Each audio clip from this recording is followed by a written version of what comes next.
Hello, welcome to Homeschool English. Have you studied and struggled with commas? Have you struggled trying to learn because there's just too many comma rules and it's hard to remember them, and so they all get forgotten about as quickly as they're learned, and problems aren't solved with sentence structure and other issues that are connected with commas. So I want to teach you four simple rules really quickly here by telling you a little story. By telling you this story, you're not even going to have to learn the 18 rules of commas or whatever it is. All you need to do is just listen to this story, and you're going to find out that there's four simple lessons within this story. And by just remembering this story, you're going to remember commas. And by getting these four rules, these four lessons within this story right, you're going to be right 95% of the time when it comes to commas, maybe more.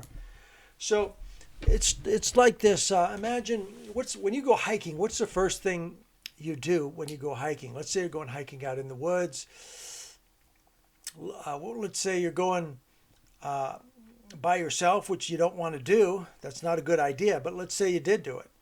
And what happens? Well, the first stage of the hike is the beginning. You have to begin your hike, just like sentences have beginnings. And so, when you're hiking, it's like this. You get out of your truck and you begin your hike by walking over to the trail. Okay? And it's called the introduction to your hike. And in sentences we have introductory information. Just like we have a tree line here. Anything before the tree line is the beginning of our hike. It's the introduction to our hike. And anything that comes before the subject in our sentence is the introductory material to the sentence. So therefore, when we have a word like next, like a transition word at the beginning of a sentence, that's just introductory information. So we set it off with a comma. Or it could be something a little longer, like let's say a dependent clause. If I go hiking, then I'm going to go. That introduces the main idea, which is I will have fun. If I go hiking, I will have fun.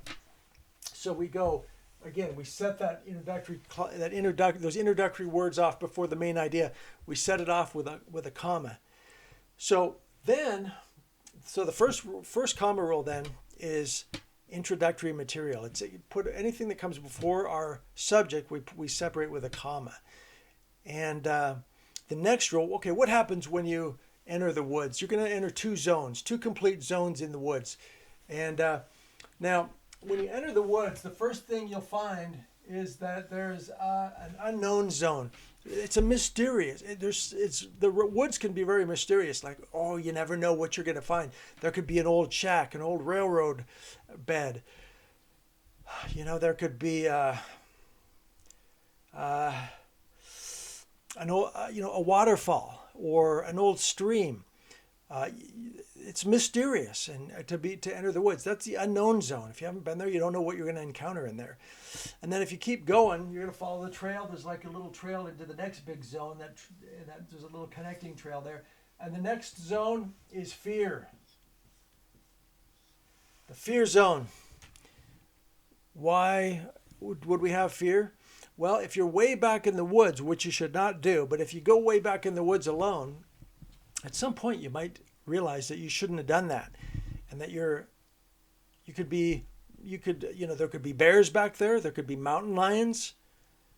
It's dangerous. You don't go hike it alone. But if you're out way in a deep area of the woods alone, you might have just a little fear. It might occur to you, like, what am I doing here? Was this a good idea? Now, the reason what this has to do with commas is that when we have two complete zones in the wood connected by this little trail, it's much like the second comma rule, which is when you have two complete thoughts, which is complete thought, or also called the independent clause, and you go comma and, that's a fanboy. So you got two complete thoughts, and we connect them with a comma, a fanboy. Like a fanboy's like for, and, nor, or, but, yet, so. So you go comma, but, comma, and. So you go complete thought, comma, and, complete thought. I went hiking and I had a great time. I went hiking, but I shouldn't have gone alone. So those are two complete thoughts properly connected. That's the second rule of commas. Now the third rule is you keep going on your hike, and then all of a sudden you're going along and you see something that looks like this. Guess what that is? That's a bear. Now, if you're on a hike, you're all alone, you're out in the woods, and all of a sudden you're looking, and there's a 10-foot grizzly bear standing up on his hind legs, and he's one of those young, hostile ones.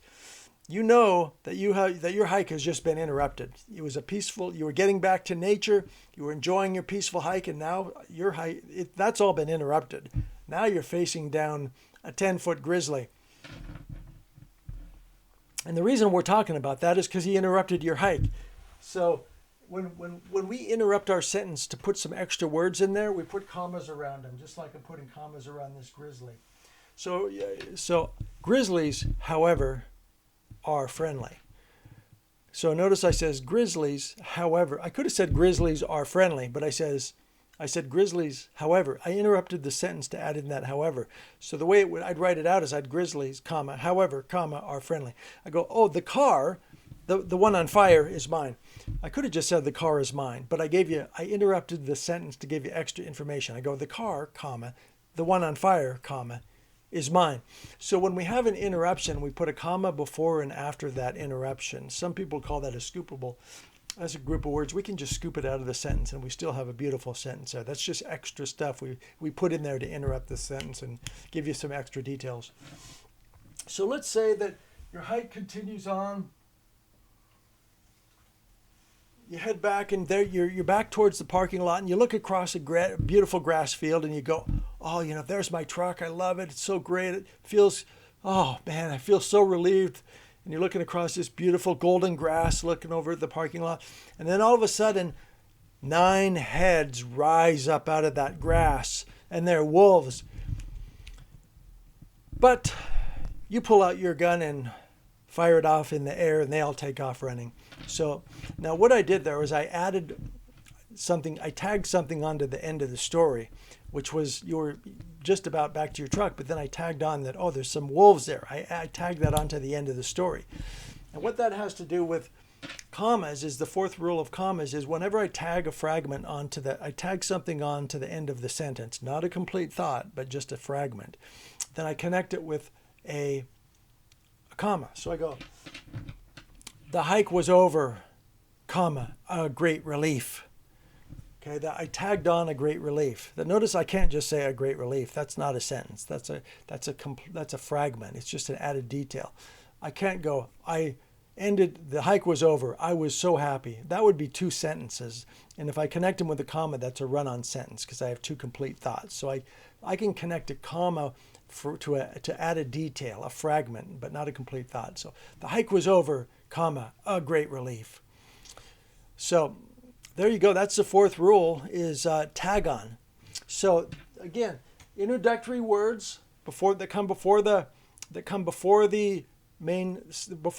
subject of the sentence. We set those off with a comma. When we have 2 complete thoughts, just like these two zones, the unknown zone and the fear zone, connected by this little connector trail, when we have 2 complete thoughts connected by a comma, fanboy, for and nor, or but yet so, also called conjunctions, then we go ahead and we connect those 2 complete thoughts. I went hiking, comma, but I should have gone with a friend.